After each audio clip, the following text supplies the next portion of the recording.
Aleister Crowley remains one of the most controversial figures in modern esotericism. Known for his deep involvement in ceremonial magic and occult practices, Crowley's work has left a lasting impact on both spiritual and conspiracy communities. One of the most intriguing aspects of his legacy is the claim that he may have made contact with non-human intelligences, beings that some believe align with modern descriptions of extraterrestrials. The primary event in question took place in 1918 during a series of occult workings known as the Amalantrah Working. At this time, Crowley was living in New York and conducting rituals with his partner, Roddy Minor. These rituals were designed to open what he referred to as a magical portal, a gateway between dimensions, allowing entities from other realms to communicate with or even enter our reality. It was during these workings that Crowley allegedly made contact with an entity known as Lamb. Crowley later produced a sketch of this being, depicting it with a large, elongated head, small facial features, and wide, almond-shaped eyes. The resemblance between Crowley's drawing of Lamb and modern descriptions of gray aliens is undeniable. This is especially significant considering that Crowley's depiction predates the first widely publicized UFO sightings by several decades. Crowley did not explicitly refer to Lamb as an alien in the extraterrestrial sense. Instead, he described it as a non-human intelligence, possibly a being from another plane of existence. The thelemic interpretation suggests that Lamb may have been an emissary from the astral plane, a concept in occultism referring to a realm beyond the physical. However, some modern theorists speculate that Lamb, and beings like it, might not be spiritual entities in the traditional sense, but rather interdimensional beings.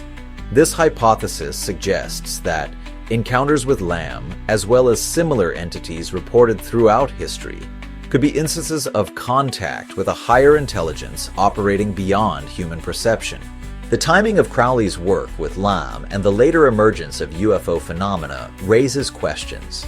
Crowley died in 1947, the same year as the Roswell UFO incident, which marked the beginning of modern UFO lore.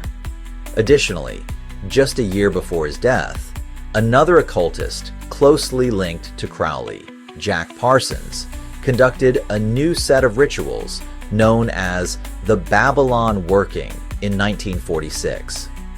Parsons, a pioneering rocket scientist and devoted follower of Crowley's teachings, believed he was invoking powerful spiritual forces. Some researchers speculate that Parsons' work may have further strengthened or reopened the portal Crowley had originally attempted to access. Shortly after Parsons' ritual, the first wave of UFO sightings began in the United States. Some theorists suggest that these occult practices, intentionally or not, could have facilitated an influx of non-human entities into our reality, either as spiritual manifestations or actual extraterrestrial visitations.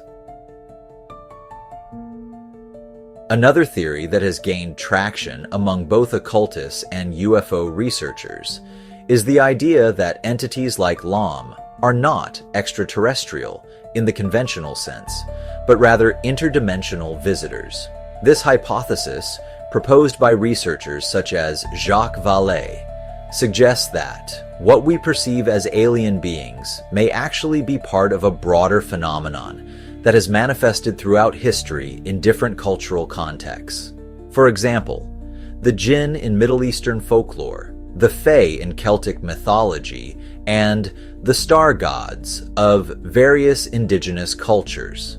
These entities have been described as having the ability to move between worlds, influence human affairs, and communicate through dreams and visions. Characteristics that bear striking similarities to modern alien abduction reports. Crowley himself never provided a definitive explanation of Lamb's origins. However, after his death, some occultists attempted to establish a structured method of contacting Lamb treating it as a gateway entity, a being that could facilitate further communication between humanity and unknown dimensions. Some esoteric groups have even suggested that meditating on Lam's image could enable psychic contact. The idea that Crowley may have played a role in initiating modern contact with non-human entities is speculative, but it remains an area of interest for those studying both occult history and the UFO phenomenon. If his rituals genuinely opened a form of interdimensional communication, it is possible that the wave of sightings and encounters that followed were not coincidences, but rather consequences of his work. Whether Crowley was a mystic who stumbled upon ancient knowledge, a magician who inadvertently opened a gateway, or simply a man who saw beyond the accepted boundaries of reality, his encounter with Lam remains one of the most compelling and mysterious elements of his legacy. Was Lam an extraterrestrial? A spirit? A figment of Crowley's imagination? Or was it something far more complex? An intelligence that has always been with us, manifesting in different ways throughout history?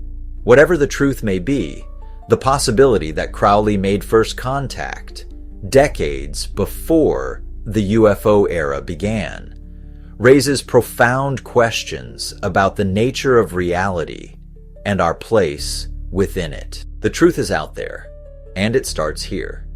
This is UFO Zone. New episodes are uploaded every Wednesday, Friday, and Sunday at 5 p.m. Central Standard Time. Until then, YouTube thinks you'll like the video on screen right now. See you there?